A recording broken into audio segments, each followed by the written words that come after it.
saya ko today. Promise yan, ha? Oo naman.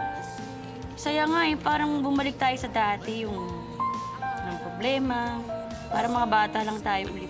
I don't know if you've noticed, ha? But everyone who goes out of my salon, nagbabago ang buhay. Mili, gumaganda sila, nag-aayos sila.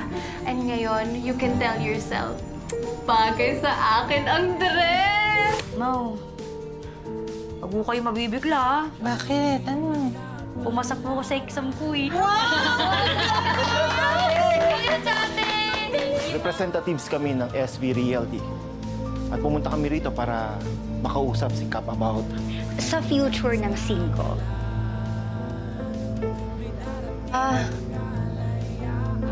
Padyak hanggang sa dulo.